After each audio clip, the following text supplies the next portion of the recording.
नमस्कार दोस्तों। धर्म एजुकेशन जान के इस चैनल पर एक ऐसी कहानी लेकर आए हैं। आज की जो कहानी है ज्ञानवर्धक है। ये आपकी आंखें खोल देने वाली है। आपसे निवेदन है कि इस वीडियो को पूरा देखें, अंत तक देखें, क्योंकि दोस्तों अधूरा ज्ञान घातक होता है और जो भी इस कहानी को सुनेगा भगवान उसकी झोली खुशियों से भर देगा।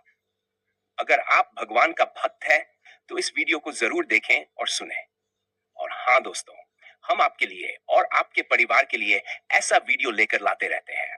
और वीडियो अच्छा लगा तो हमारे इस चैनल को सब्सक्राइब जरूर कर लें। किस तरह एक व्यापारी ने राजा को बताई समझदारी की बात, आइए जानते हैं बताई गई बातें। बहुत समय पहले की बात है। एक छोटे से राज्य में एक व्यापारी रहता था जिसका नाम रमेश था। लेकिन वह साधारण व्यापारी नहीं था। लोग उसे बुद्धि का सौदागर कहते थे, क्योंकि वह अनाज, कपड़ा या गहने नहीं बल्कि बुद्धि बेचता था। राज्य भर में उसकी ख्याति थी कि वह अनमोल नसीहतें बेचता है और जिसने भी उसे खरीदा उसका जीवन बदल गया। उसकी दुकान के बाहर एक बोर्ड लगा था, बुद्धि खरीदिए, सफलता पाइए।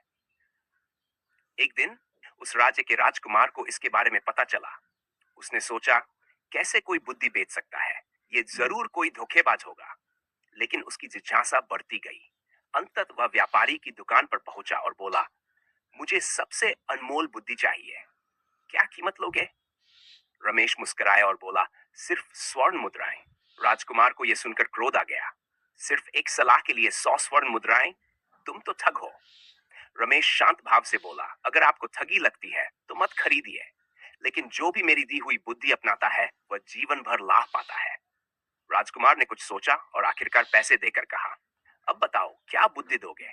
रमेश मुस्कुराकर बोला, कोई भी काम करने से पहले 3 बार सोचो। राजकुमार यह सुनकर नाराज हो गया। इतनी साधारण सी बात के लिए मैंने 100 स्वर्ण मुद्राएं दे दी। उसने सोचा कि उसने बहुत बड़ी गलती कर दी। समय बीता गया।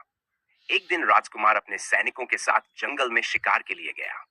वहां उसे एक गुफा दिखाई दी जहां एक आरामदायक बिस्तर बिछा हुआ था। जैसे ही वह अंदर जाने लगा उसे अपनी खरीदी हुई बुद्धि याद आई। कोई भी काम करने से पहले 3 बार सोचो। पहली बार उसने सोचा, क्योंकि ये गुफा सुनसान है, कोई यहाँ बिस्तर क्यों लगाएगा? दूसरी बार उसने सोचा, अगर कोई यहाँ रहता है तो वह कौन हो सकता है?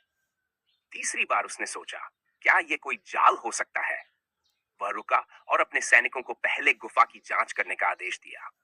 जैसे ही सैनिकों ने अंदर देखा, वे चौंक गए। वहां डाकू छिपे हुए थे जो राजकुमार को मारने के लिए जाल बिछाए बैठे थे। राजकुमार की जान बच गई।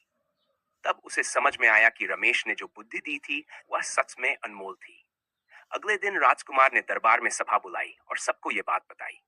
उसने आदेश दिया कि रमेश को राज्य का मुख्य सलाहकार बनाया जाए। तब से पूरे राज्य में यह सीख प्रसिद्ध हो गई, कोई भी काम करने से पहले 3 बार सोचो।